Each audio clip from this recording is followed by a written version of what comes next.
Baik, bismillahirrahmanirrahim. Assalamualaikum warahmatullahi wabarakatuh.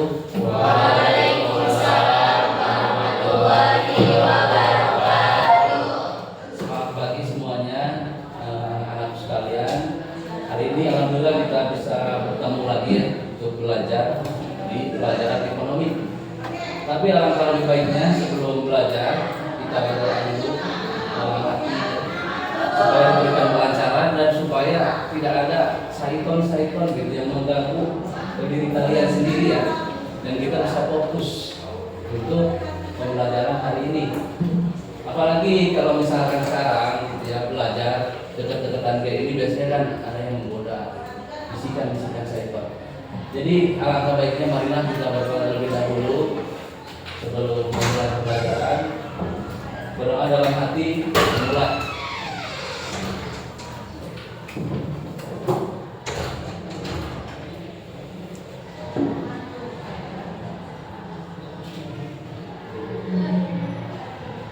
Berdoa selesai.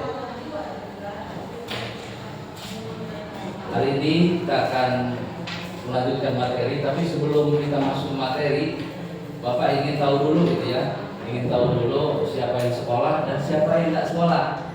Karena kebanyakan gitu kalau misalkan sekarang kalian ya berangkat dari rumah, kadang-kadang ada yang belok baru segala macam gitu. Jadi pengen ngecek kehadiran setiap harinya. Oke, yang pertama ada Ahmad Rizki. Alfa. Kita. Dimas kemana? Ke bawah seekor? Dimas sakit? Dimas sakit? Fajar ada? Pindah. Ustiar ada, Dimasnya ada ya. Hanik, Intan, Eza, Nurain, Putri, Rangga Sakit, Rizky Elang, Sarif Hidayat, nah ya, Samsul, Sakir, Sarif Nanda, ya, ada yang nggak absen di sini? Oh iya, yang baru ya, lupa. Oke. Sebelum kita belajar, tentu saja gitu ya, kita akan belajar tentang materi ekonomi. Tetapi ada beberapa hal yang memang berhubungan dengan kehidupan kita. Kalau misalkan kita belajar materi ekonomi, salah satunya adalah kehidupan kita sehari-hari gitu. Kalau misalkan nih kalian mau sukses gitu ya, mau jadi orang yang berhasil, tentu harus mempelajari ilmu ekonomi. Karena di ilmu ekonomi itu pembelajarannya banyak ya. Belajar tentang literasi keuangan, belajar tentang perpajakan, ekonomi makro, mikro, dan itu bisa menjadi fondasi kalian. Apalagi kalau misalkan kalian nih banyak sekali ya orang-orang yang bukan asli pribumi, dari luar, biasanya ngekos gitu kan. Kalian harus bisa ngelola duit. Apalagi kalau misalkan akhir bulan, pokoknya pesan seluruh duitnya, gara-gara uangnya boros, beli ini beli itu, pemakaian. Ya. Jadi kita harus bisa membedakan antara kebutuhan dan juga keinginan. Seperti yang kemarin kita sempat membahas juga materi tentang mengantar ilmu ekonomi, ya. Tapi belum terlalu dalam bisa. Jadi kita akan coba bahas lagi, bahas kembali tentang materi pengantar ilmu ekonomi. Tapi ya tentu sebelum belajar itu kita harus semangat dulu ya. Semangat 45 seperti kemerdekaan kita. Jangan sampai loyo datang ke kelas malah nganggur, malah kita itu pikirannya mana-mana, mikirin bosan sama kayak mikirin usia segala macam. Hilangkan dulu hal-hal seperti itu supaya motivasi belajar kalian juga bisa meningkat. Salah satunya dengan fokus. fokus belajar. Nanti setelah belajar baru gitu, kalian mau jajan kek, mau ke kantin, kemana tuh boleh banget gitu. Tapi itu hak kalian juga sebagai peserta didik. Tapi di sini gitu ya, tentu saja untuk meningkatkan motivasi belajar itu kadang-kadang ada sedikit sulit karena mungkin kalian ada masalah di rumahnya. Makanya guru itu perlu ada pendekatan pada siswanya. Sekarang Bapak nanya, Bapak sehat?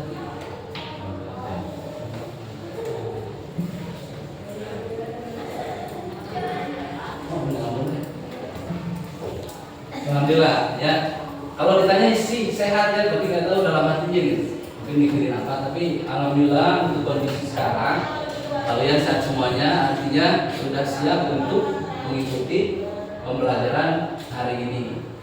Kalian bawa buku semua ya? Bawa bukunya, buku apa? Buku ekonomi. Jangan sampai campur-campur karena bukan blogger pelajaran Bapak itu ya. Pelajaran Bapak itu adalah pelajaran ekonomi, jangan campur. Kita balik lagi, kita flashback di belakang ya. Kita akan membahas tentang pengantar ilmu ekonomi.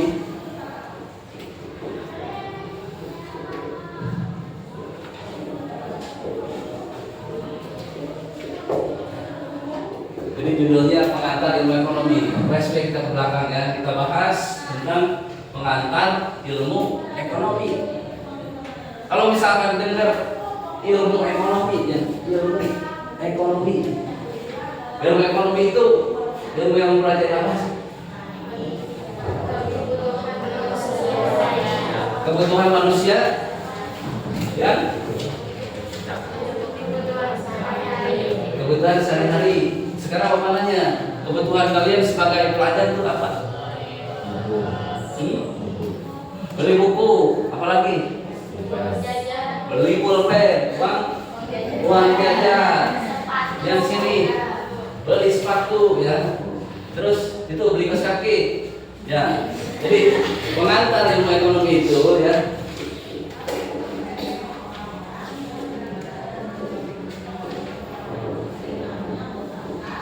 Adalah ilmu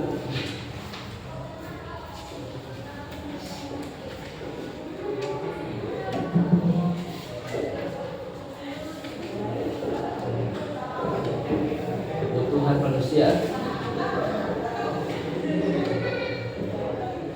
Nah, dan ilmu yang mempelajari tentang kebutuhan manusia. Manusia itu kebutuhannya menurut kalian terbatas kan? Tidak terbatas. Kenapa tidak terbatas? Kebutuhan manusia. Kalau misalkan manusianya udah meninggal nih, ya, terbatas kan kira-kira? Ada yang bisa jawab? Gak ada. Mari kita, oke. Kebutuhan manusia itu terbatas kan? Tidak. Benar. Jadi kebutuhan manusia itu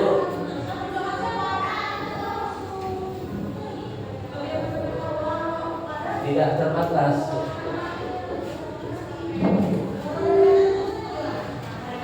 Sedangkan nih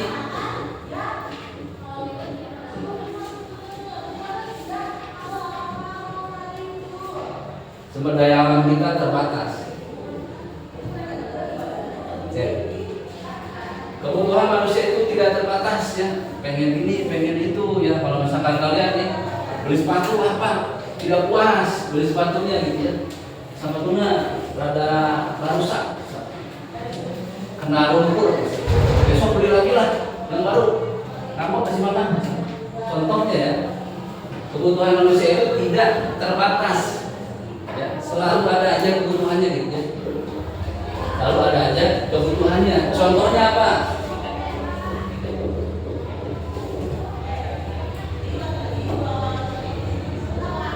Harus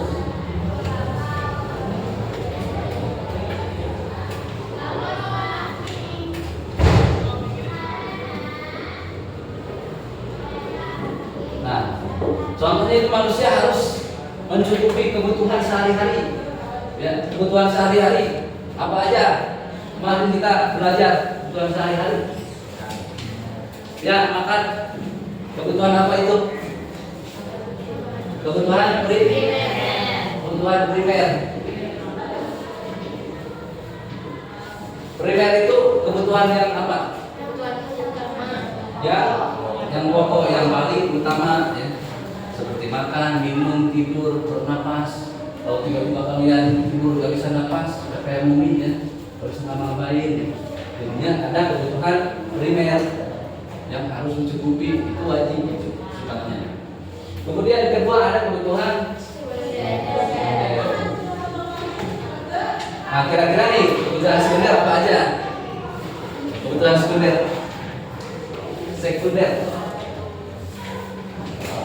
Sekunder, kalian pasti nih habis pulang sekolah tuh pasti pergi kemana gitu, jajan atau apa, beli apa, ya?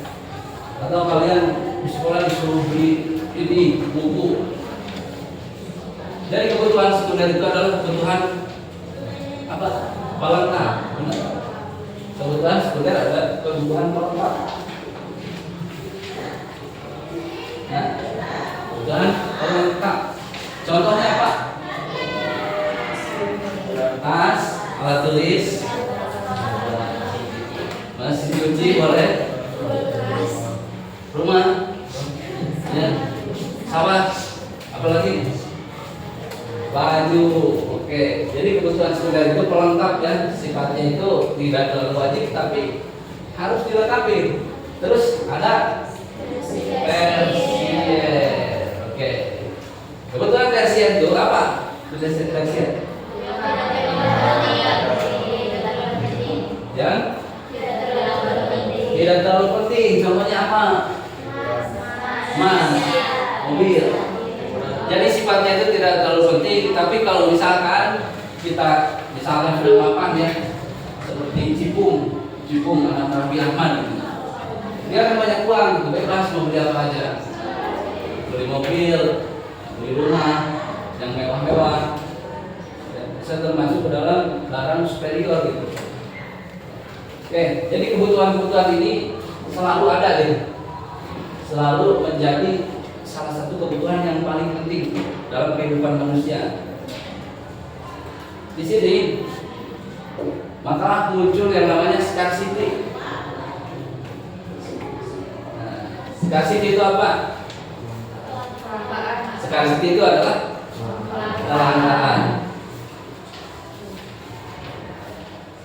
Nah, karena muncul kelangkaan itu manusia pasti disuruh untuk memilih gitu, ya, disuruh untuk memilih.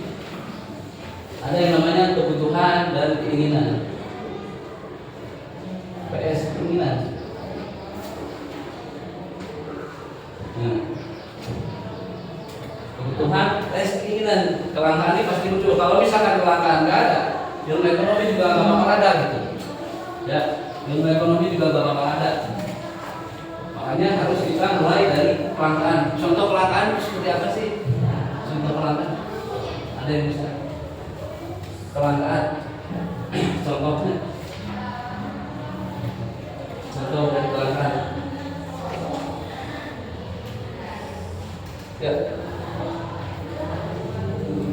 Ayo, ada yang bisa nggak? Kelangkaan. Langka gitu barang mereka, susah untuk ditemukan. Contohnya kayak gimana?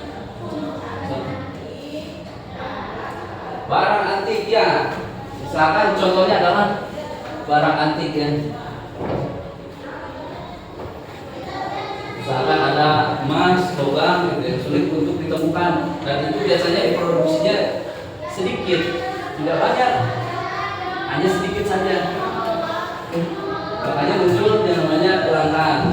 Di sini gitu, mulai ada yang namanya sejarah ilmu ekonomi.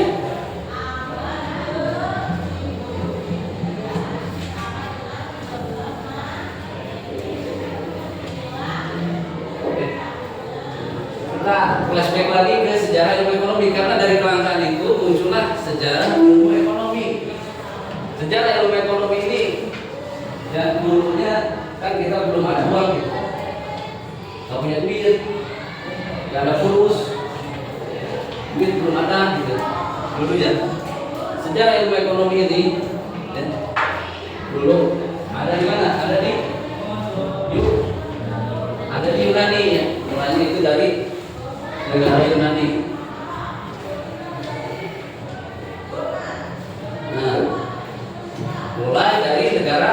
Yunani. Yunani yang berasal dari dua kata. Bukan aku dan kamu. Dua kata apa?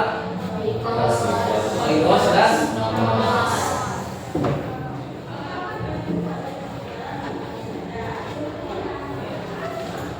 dua kata yaitu oikos dan nomos. Oke. Oikos itu apa? Rumah. Ya, oikos itu rumah. Oikos rumah.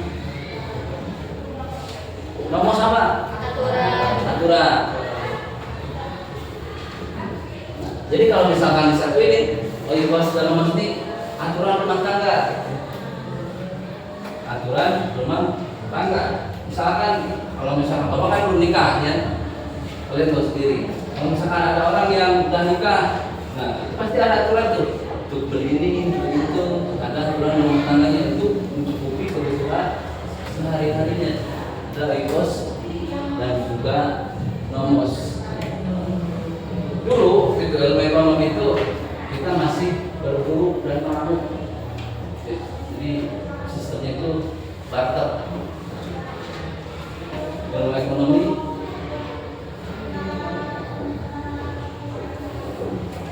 dulu itu sistemnya berburu dan meramu. Oke. Berburu dan meramu, jadi belum ada duit, si bapak rekop tadinya belum ada uang gitu. Kita berburu dan meramu. Apa bukan meracik ya, tapi ini meramu itu jadi semacam ada pertemuan barter seperti itu. Akhirnya di sana saling tukar. Misalkan kamu punya beras, tukar dengan singkong, punya ubi, ditukar sama jagung untuk mencukupi kebutuhan sehari-harinya. Oke, dalam ekonomi berburu dan meramu. Sampai sini dulu lah. Sampai sini ada yang ditanyakan nggak? Ada pertanyaan masih mengenai ini sebelum kita lanjut ke materi yang terus-terusan. Ada pertanyaan nggak? Mungkin kalian punya keresahan, Pak. Di kehidupan saya mempelajari ilmu ekonomi seperti ini. Boleh? Kalau misalkan mau bertanya, silakan. Bapak buka sesi pertanyaan dulu. Ya. Sampai sini. Ayo. Gak ada. Tadi katanya kalian mau sukses belajar ilmu ekonomi. Masa ada yang mau bertanya? Ya. Boleh. Ya. Kenapa kebutuhan manusia itu tidak pernah ada habisnya? Ini pertanyaannya bagus, tepuk tangan dulu dong. Jadi kebutuhan manusia kenapa tidak ada habisnya? Selagi manusia itu masih hidup, tentu gitu ya, masih bernapas, mereka itu harus makan, minum. Tadi seperti yang tadi ada masalah primer, sekunder dan juga tersier. Kecuali kalau misalkan nih si manusia ini misalkan sudah meninggal, makanya gitu untuk memutus rantai itu ya antara manusia yang meninggal atau memang manusianya masih hidup. Jadi ada dua kemungkinan tuh. Makanya tidak terbatas. Sedangkan sumber daya alam kita tadi sangat terbatas. Bisa saja habis gitu. Dipakai terus-terusan. Akan muncul yang namanya scarcity, langka. Seperti barang antik, emas, dan lain sebagainya. Ada lagi pertanyaan yang lain? Oke.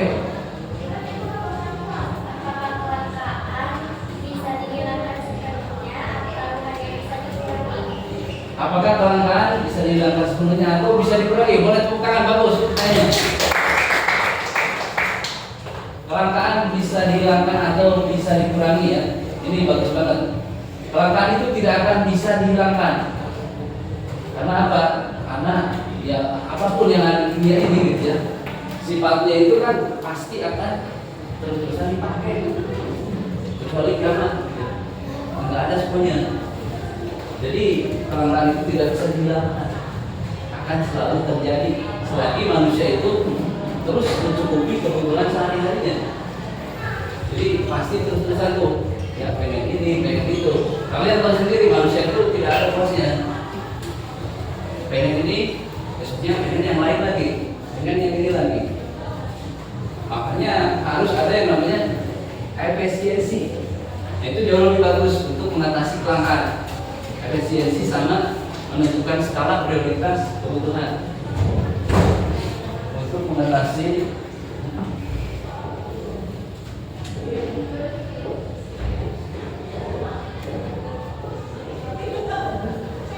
harus ada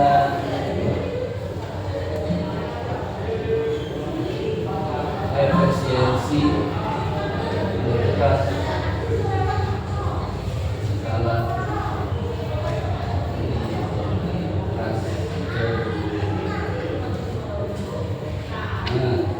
untuk mengatasi kelangkaan itu harus ada efisiensi dan skala prioritas kebutuhan.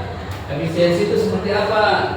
Misalkan ya untuk jumlah produksi itu dibatasi, untuk jumlah pembelinya juga dibatasi, tidak dibuka untuk umum, misalkan eksklusif.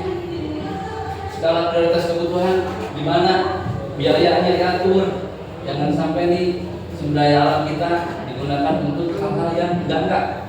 Oke, ada pertanyaan lagi? Dari laki-laki, masa laki-laki kalah sama perempuan? Ya. Ada? Laki-laki? Boleh, nggak apa-apa. Jangan takut ya, karena kita sama-sama belajar. Sama-sama belajar, pasti ada salah dan kurang. Itu hal yang wajar. Wajar ya. Wajar sekali ketika kita sedang belajar. Dari laki-laki deh, satu pertanyaan ayo. Bebas. Ini mengenai materi ini. Itu udah ngacungin tangan tadi? Enggak. Oh enggak. Yang gini. Enggak ada. Enggak nanya nomornya. Enggak. Yang pakai PPA itu. Enggak. Enggak juga. Enggak ya. Nah, kalau enggak kita lanjut nih. Kita lanjut ya. Kita lanjut, kita masuk ke sejarah ilmu ekonomi. Ada beberapa tokoh dalam sejarah ilmu ekonomi itu. Kemarin kita sempat belajar juga sejarah dalam ilmu ekonomi itu mulainya pada abad 18 sampai 19. Ada tokoh yang namanya Adam Smith. Si Adam Smith ini pengarang buku namanya Duel of Nations. Coba lihat di buku kalian ada nanti. Adam Smith itu pengarang buku namanya Duel of Nations. Jadi di sini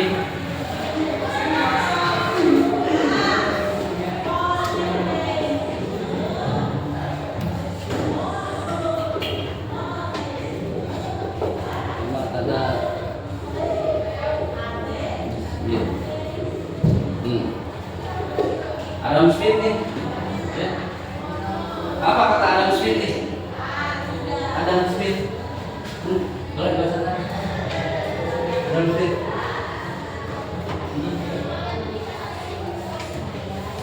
bebas, marxisme,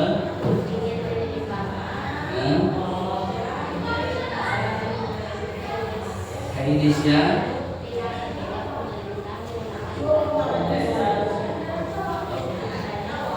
Jadi ada beberapa tokoh yang dari mulai Adam Smith, Keynesian, sama Marxisme. Dari sejarah-sejarah itu tentu gitu ya, ilmu ekonomi itu bisa terbentuk. Tadi Adam Smith itu ngarang buku namanya The Way of Nation.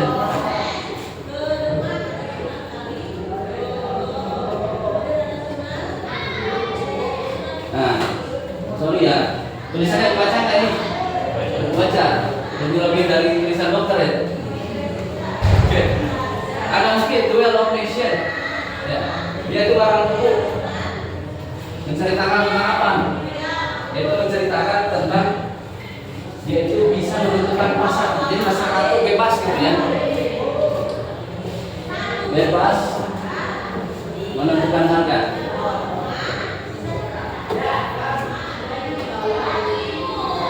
pasar. Itu di sini nggak ada peran pemerintah. Jadi bebas masa kaya itu bebas kaya menentukan pasar bebas Adam Smith ini. Dari Adam Smith kan ada yang tiba-tiba mentang gitu ya. Siapa yang mentang sana? Itu ada Marxisme. Marxisme ini ngapain? Marxisme ini menentang kebijakan dari Adam Smith. Yang kedua ada Marxisme. Nah, menentang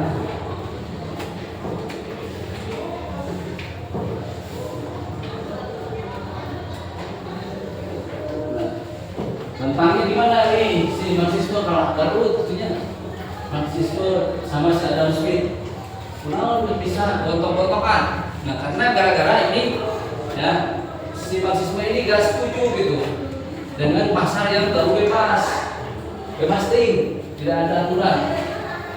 Jadi ada yang namanya kaum superior sama kaum inferior. Ada kaum inferior. Nah, ada kaum superior, kaum inferior. Artinya apa di sini? Yang kaya semakin kaya, yang miskin miskin. Jadi tidak ada kesetaraan di sana.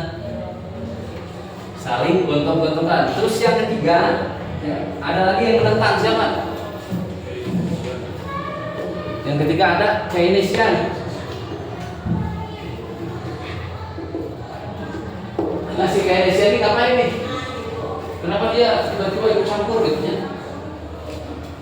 Alah dulu pada dia baca dengan keras dong.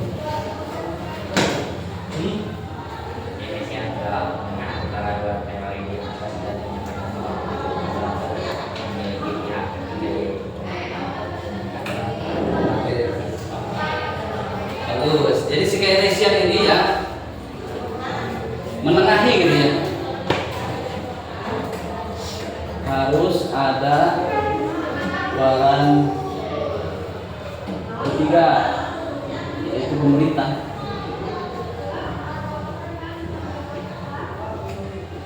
Nah, supaya tidak ada kaum superior dan inferior harus ada pemerintah. Pemerintah tugasnya ngapain? Jadi ini gitu, ngatur sistem, aturan. Sistem sama aturan si pemerintah. Supaya apa? Supaya pasar itu tidak bebas, tidak seenaknya, ada aturannya, jual belinya juga lebih terarah, nggak ada pasar gelap segala macam. Ini supaya bisa lebih terarah ya.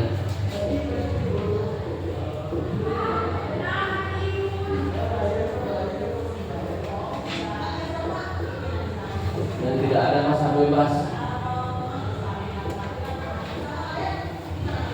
Oke, supaya bisa lebih terarah dan pasarnya tidak bebas, tidak seenaknya, ada yang ketiga yaitu pemerintah. Si Keynesian ini, makalah terbentuklah ilmu ekonomi yang kita adopsi sekarang, yang kita pakai sekarang. Ada pemerintahannya ada, gitu ya. Kalau misalkan kalian mau bayar pajak, ya, itu ada aturannya. Kalau misalkan bekerja, gajinya jelas, ininya jelas, sudah ada aturannya. Makalah muncul ekonomi makro dan mikro.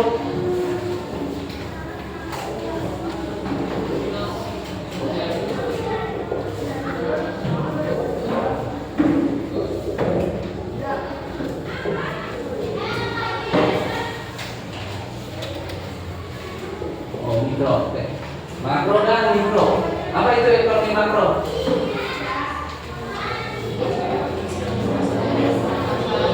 Ya, ya, maksudnya.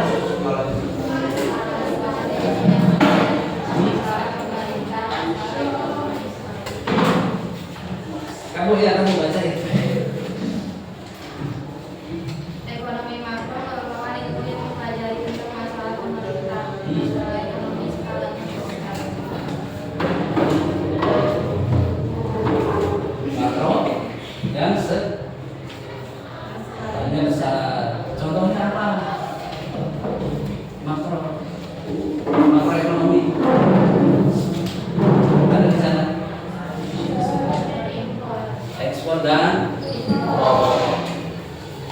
Oke, di sini ada yang berani nggak ke depan? Contoh ekonomi makro. Coba satu orang. 4 lah contohnya. Ada yang berani ke depan nggak? Boleh sebentar. Ayo. Contohnya ekonomi makro. Tadi belum sebutin tadi.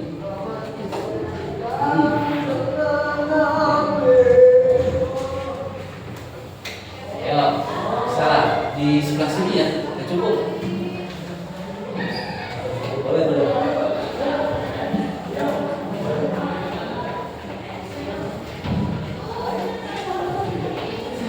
Ini keluarnya susah ya dari sana.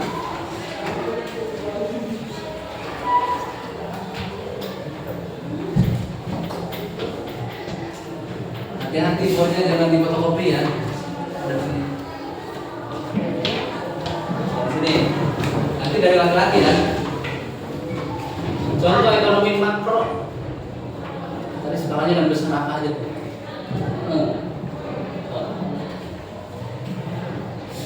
Ekspor sama impor. Udah, yang lain kasih kesempatan ya. Yang lupa laki-laki nih, belum ada yang berani. Ayo, depan. Sama.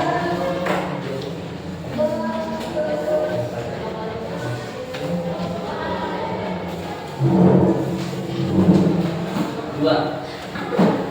Ada ekspor dan juga impor.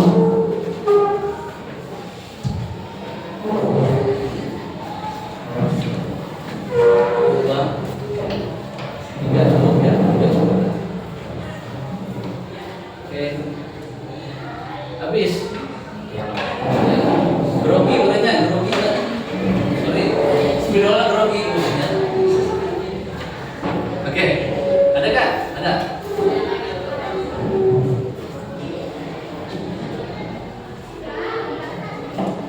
Bayar pajak, ya boleh. Bayar pajak, cukuplah 3 ya. Jadi contoh ekonomi makro itu ada ekspor impor. Ekspor ngapain sih ekspor? Menyalurkan barang dari dalam keluar. Misalkan ada spidol OTW ke Cina misalnya.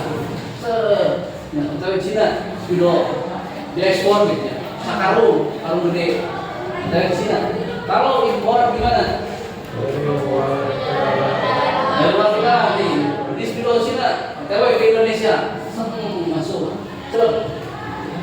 Itu impor. Yang kedua ada membayar pajak. Membayar pajak biasanya kalian pernah lihat gak? Orang tua gitu datang ke samsat, bukan mau beli teh jus ya, tapi mau bayar pajak. Bayar pajak. Oke, yang kedua ekonomi. Contoh ekonomi mikro. Nah ini kecil nih, skalanya kecil. Ya, little, kecil. Ini kecil. Seperti apa? Kalau yang kecil, ada yang berani depan?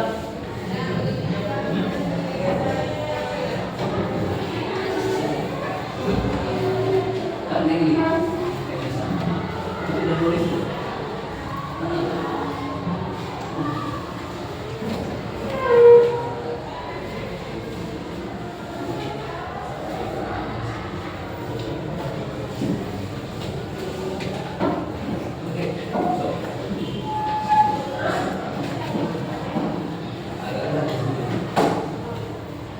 Contoh yang kedua ekonomi mikro, ekonomi kecil. Bukan Microsoft ya, tapi mikro. Kedua. Contohnya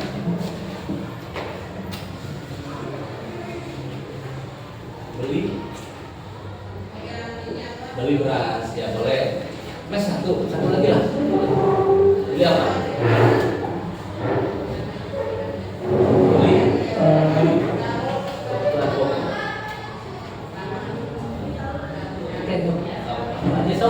Juga lah,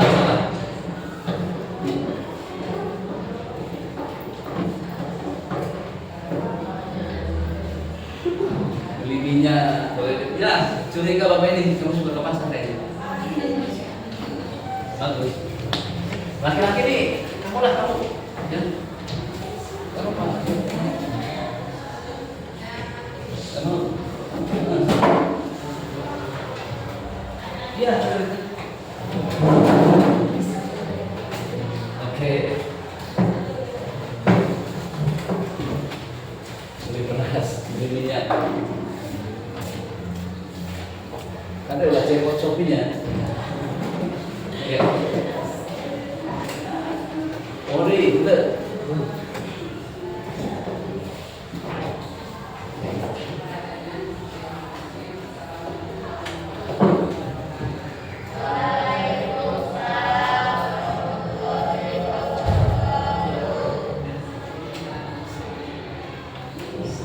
Ya, hutan makanan.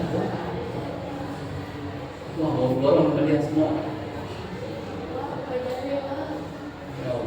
Mau isukan baunya. Oke, oke, oke, bagus. Oke, ini contoh ekonomi mikro. Beli beras, ya benar ini untuk kebutuhan sehari-hari. Beras penting kan menurut kalian? Penting buat makan ya. Kecuali yang takut sama beras. Terus yang kedua beli minyak. Ini juga sama kebutuhan pokok. Terus ada kebutuhan rumah tangga. Yang tadi ditulis dipindahin di sini ya. Bapak primer. Bagus. Luas, sekunder, tersier sama. Ini dalam banget. Semua dirantum nih. Jadi intinya gitu kan, ekonomi makro dan mikro itu gampang membedainnya. Makro skalanya besar, membahas tentang masalah inflasi, ekspor impor, dan ada peran pemerintah di sana. Kalau mikro ini kebutuhan rumah tangga, perilaku ekonomi. Ada yang namanya perilaku ekonomi. Peran perilaku ekonomi.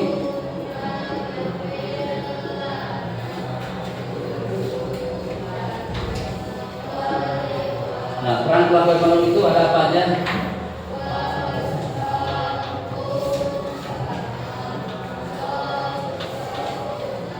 Sorry, hapus ya.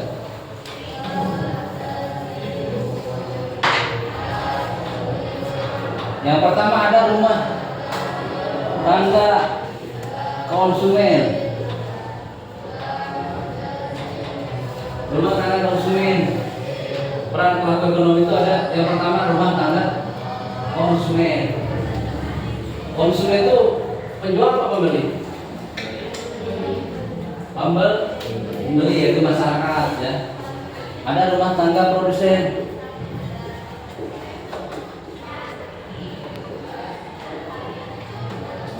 Kalau produsen penjual ada rumah tangga pemerintah.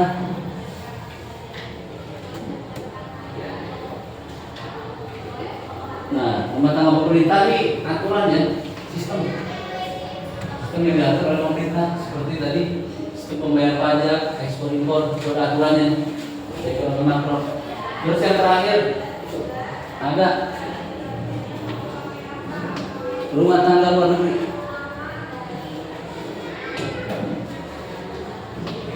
Seperti yang tadi contohnya ekspor dan juga impor. Peran pelaku ekonomi itu ada 4. Rumah tangga konsumen, produsen, pemerintahan, sama masyarakat luar negeri. 4 itu. Ya, yang harus kalian ingat. Wah, ini kenapa? Sakit. Ya. Sampai sini di bor kedua ada sesi pertanyaan lagi kan? Ada yang bertanya enggak dari kalian? Ayo. Jangan takut ya, belajar ini jangan tegang. Karena bukan lagi khusus, santai aja. Ada yang mau bertanyakan enggak? Sampai sini.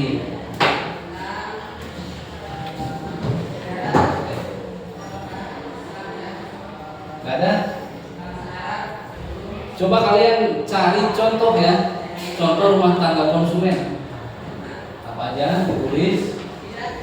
Satu, rumah tangga produsen juga satu, rumah tangga pemerintah satu, rumah tangga luar negeri satu.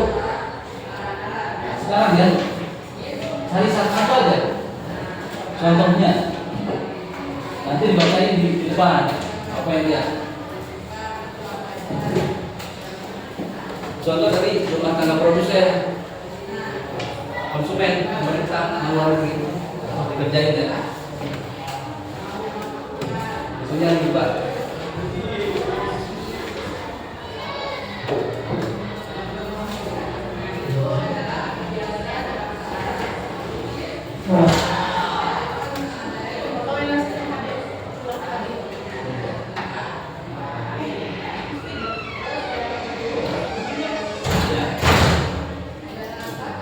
So, cari ya satu-satu aja contohnya. Satu. Itu di buku. Nanti dinilai depan.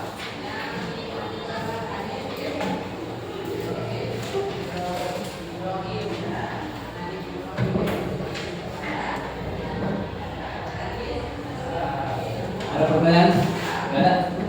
Nggak ada? Nggak.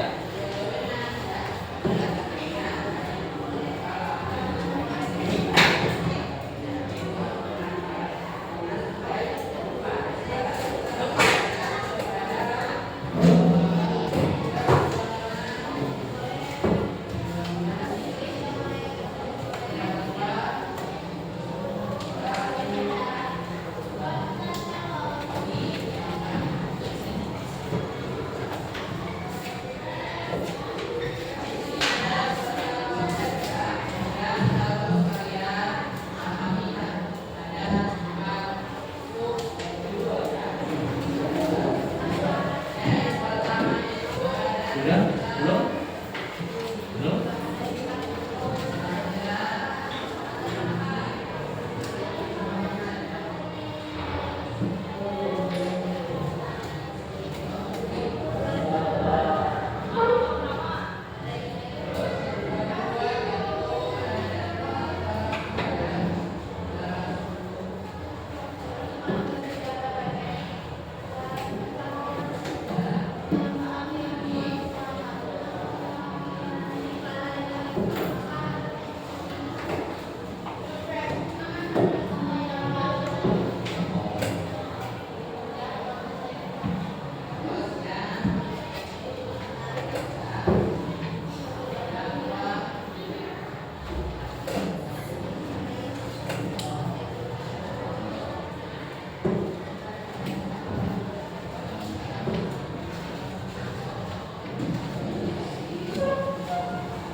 Nanti yang udah balik ke depan ya.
Oh, ini kan.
Oke, jadi ada yang sudah ya setoran. Di sini mau dibacain supaya kalian juga tahu. Kita kan sama-sama belajar ya. Ada kolaborasi antara siswa dan juga siswa lain dan sama bapak. Di sini. Oke, silakan.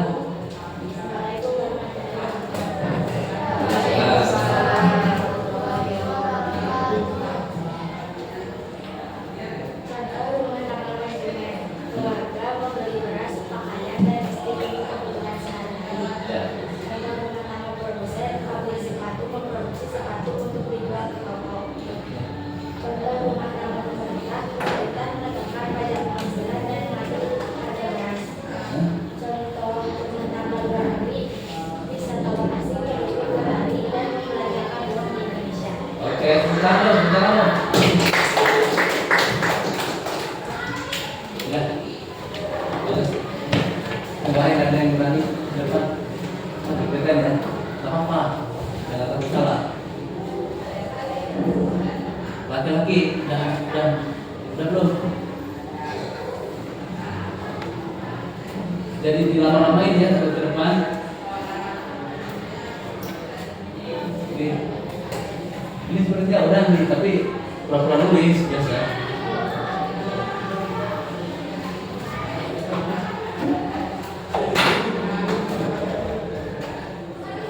Dari yang besar cuma satu orang.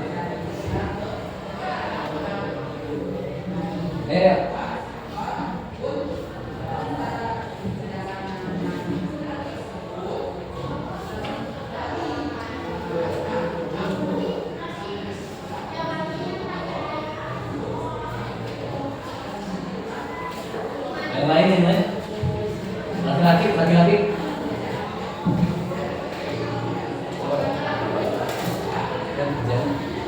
Ini sudah. Yuk. Ada lagi. Ini.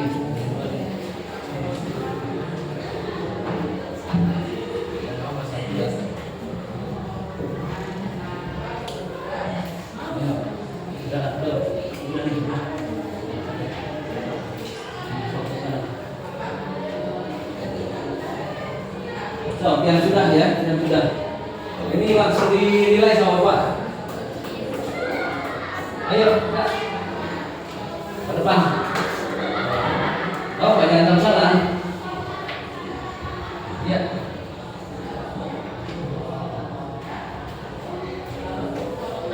Oke. Ya. Dari. Satu lagi, oke sob. Satu lagi ya.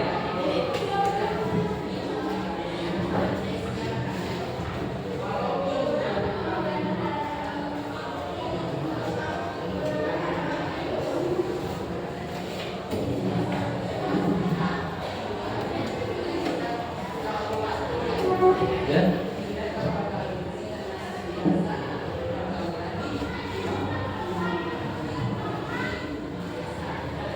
Ya, ini udah. Belum.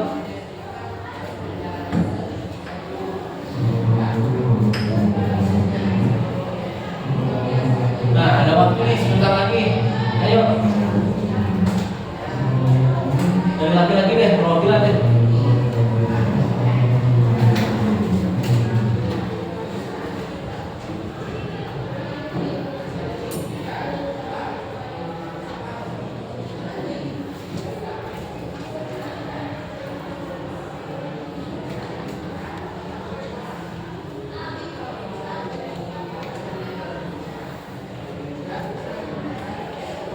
Yuk, lanjut. Gak apa-apa, gak apa-apa. Ini juga kita makan, gak apa-apa. Nah, dia berani. Oke.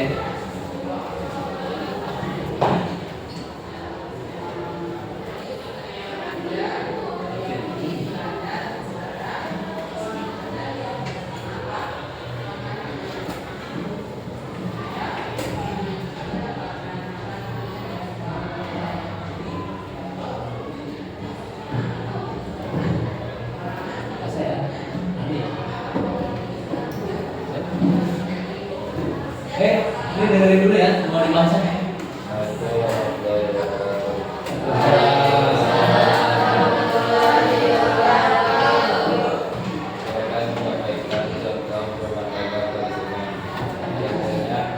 Membeli pakaian di toko, contoh rumah tangga produsen menghasilkan barang atau jasa untuk dijual. Contoh rumah tangga pemerintah, pihak yang mengatur, mengawasi dan menyediakan fasilitas publik. Contoh rumah tangga luar negeri, membeli atau menjual barang ke luar negeri. Boleh buka dong, bagus. Ya. Ada lagi yang berdepan atau nggak ada? Ayo dong. Sebab masih sama ya antara laki-laki dan perempuan. Laki-laki udah ada, perempuan udah ada. Sekarang siapa nih yang mau berdepan lagi? Linda, ayo Linda.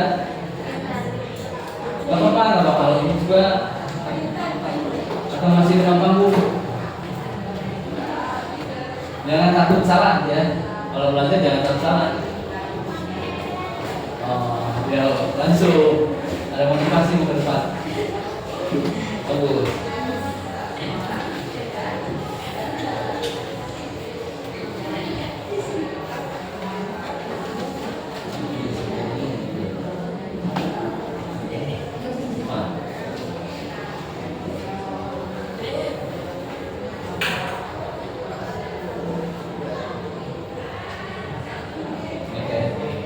Mau baca? Mau? Ya boleh. Oke. Ya.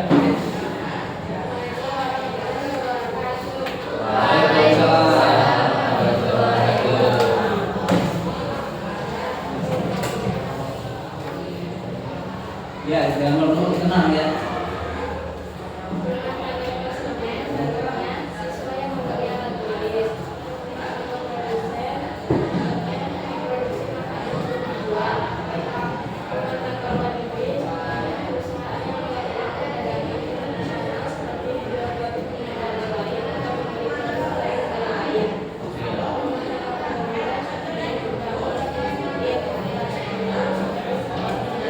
Oke, tangan dong, tangan. Wah, skor 2-1 nih. Ya kan? Masalah vertikalan nih. Skor 2-1. Ayo, ada lagi yang mau ke depan? Satu orang lagi lah. Biar skornya imbang. Kanan. Ya, ya. Ayo. Apa? Lagi buat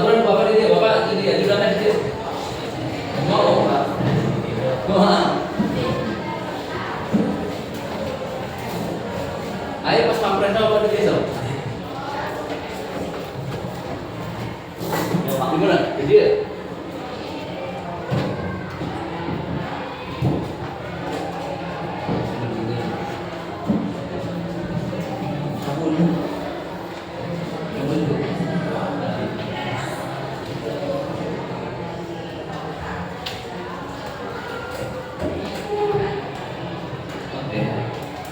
Baca. Coba baca dalam hati. Baca dan di mana di sini? Di sini itu di Pak. Kalau di sini sekarang mah nggak sama. Sini Pak, ini Ini tarik ya. Harus keras. Kedengeran. Oke. Contoh rumah tangga konsumen membeli suatu barang kebutuhan seperti minyak, baju, dan lain-lain. Contoh rumah tangga produsen. Produsen ya. Contoh rumah tangga produsen Ya. Tenang ya. Ini menyediakan atau menghasilkan barang seperti produksi baju dan lain-lain. oke. Contoh rumah tangga pemerintah, yaitu pemerintah mengatur pajak dan harga suatu barang yang akan dijual. Terus contoh rumah tangga luar negeri, kegiatan ekspor dan impor yang dilakukan, kegiatan ekspor dan impor seperti yang dilakukan negara Cina yang selalu mengekspor barang-barang elektroniknya ke negara lain. Oke, bukan dong. Bagus. Oke, sepertinya tadi sudah sangat bagus, kalian sudah punya keberanian. Dikasih tugas, kalian mengerjakan, langsung sukses gitu. Kerjain ya. Tadi juga ada yang berani maju ke depan. Artinya kita belajar antara kolaborasi antara Pak Haji dan juga kalian semuanya. Dan kalian juga aktif tadi untuk materi di pengantar ilmu ekonomi. Jadi apa sih manfaatnya nih? Kita harus bisa simpulkan dulu ya pembelajaran hari ini. Dari ilmu ekonomi ini tentu kita belajar. Yang pertama tadi kita belajar tentang kebutuhan manusia. Ya, kebutuhan manusia itu berhubungan di kehidupan kita sehari-hari. Jadi kalau misalkan kalian nih ya, disuruh sama orang tua, kalian ada di kosan, kalian di sekolah harus bisa mengatur kebutuhan. Ada kebutuhan primer, sekunder, tersier. Terus di sini juga ada yang memang kelangkaan. Kalian harus sadar sebagai peserta didik juga, jangan sampai boros, ya. Jangan sampai terlalu berlebihan. Karena sesuatu yang berlebihan itu nggak baik. Kemudian kita juga mengenal tadi ada ilmu ekonomi yang ternyata ilmu ekonomi itu bukan pengertian doang, ada sejarahnya juga. Kadang-kadang kan kita susah ya untuk mengingat, tapi lebih mudah untuk melupakan, misalkan itu. Contohnya, nah di sini juga tadi kita belajar tentang rumah tangga konsumen produsen, itu bisa kepake nih di kehidupan kalian nanti. Nah kalian nanti mau pramuka atau di mana gitu disuruh beli barang, ya. Disuruh untuk mengumpulkan ini, mengumpulkan itu, kalian bisa ngatur tuh keuangannya seperti apa, biayanya seperti apa, yang harus diutamakan itu apa. Jadi harus bisa bedakan antara kebutuhan dan keinginan seperti itu. Dan itu bisa bermanfaat untuk kehidupan kita sehari-hari. Makanya harus belajar ilmu ekonomi. Oke, jadi untuk pembelajaran kali ini Pak Haji cukupkan sampai di sini karena ini materinya sudah hampir panjang lebar. Mudah-mudahan nanti kalian bisa paham dengan materi ini. Dan kita akan lanjutkan, ya, kita akan padatkan materi ini, kita lanjutkan di pertemuan berikutnya. Tapi sebelum ditutup, tentu saja kalian harus bisa memaknai materi-materi yang memang disampaikan ini. Jangan sampai tidak diaplikasikan ke kehidupan. Cobalah cari tahu gitu ya di kehidupan kalian sehari-hari ini, dari kalian berhubungan nggak apa yang diajarin Pak Haji itu berhubungan nggak dengan teori-teori ini? Coba aplikasikan ke kehidupan nyata. Oke? Ini saja yang bisa Bapak sampaikan. Wabillahi taufiq wal hidayah. Wassalamualaikum warahmatullahi wabarakatuh. Waalaikumsalam.